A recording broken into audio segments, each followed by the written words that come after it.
Well, I think every federation has to have a vision of where they want to go.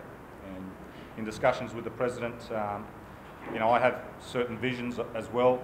I have a philosophy on football, certain playing style, and I'd like to see, and discussing with the president, that a national curriculum is put in place in Fiji, where there's certain rules and regulations. As I mentioned before, there's a lot that can be done. Implementation of coaching methodology, I should say, and development. I think that's already started, as we've seen with development centres and centres of excellence.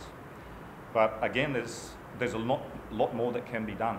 And the vision of the president is similar to mine, that we want to see Fiji be the strongest force in Oceania, and that's not a dream. That's, I think, a possibility.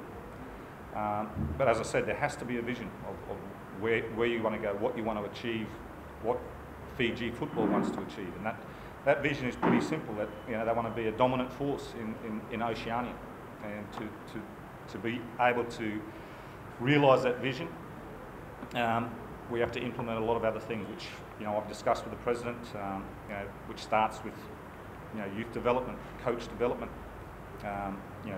team playing style, team structures, and this all has to be passed on to coaches as well. And as I said, it's not going to happen overnight, but there certainly is a realistic vision that Fiji football has.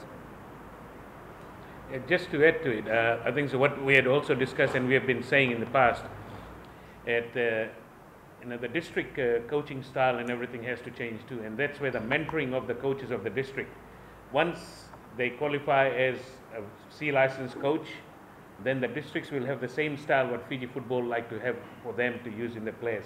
So once they come up the ranks, they have the same consistency that the national team has to, and that is what we discussed, and that's what we're talking about, the formation, what we play in, how we're going to play, the coaching methodology, what they need to do. There are a lot of things. There needs to be a plan before you enter the ground. We just don't go into the ground and just kick the ball around and everything. There has to be a plan, and after the training, there has to be an assessment and everything. And this is what Frank will try and bring it in. And the more the coaches learn from it, the better it will be, and better the players will develop too together with it. Carlos Buzetti's terms actually expires on December 6th, and we're not going to be inhumane. He's got a daughter in school, and we'll let him complete his contract till December 6th, and from then he move onwards from here. In future, we need Carlos Buzetti in some place or the other as we grow. We need different coaches for different age groups. We are trying to develop our own coaches in Fiji. It's not that we want to bring our coaches from overseas all the time, but we want to groom our own coaches, and that's why once our coaches gets to the A license and professional license, then we'll look at retaining a national coach from Fiji. But till that happens, we have to have services of coaches that are professional coaches that have got a lot of background in CV.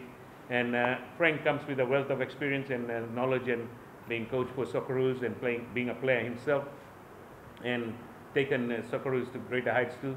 So we believe this is the time to move to the next level and bring him in. The local coaches had applied and everything, and we had looked into it, but we also look at what the Fiji National Sports Commission's criteria is too, and from there we have to look at that angle to make sure that we get the salary re-implemented by them.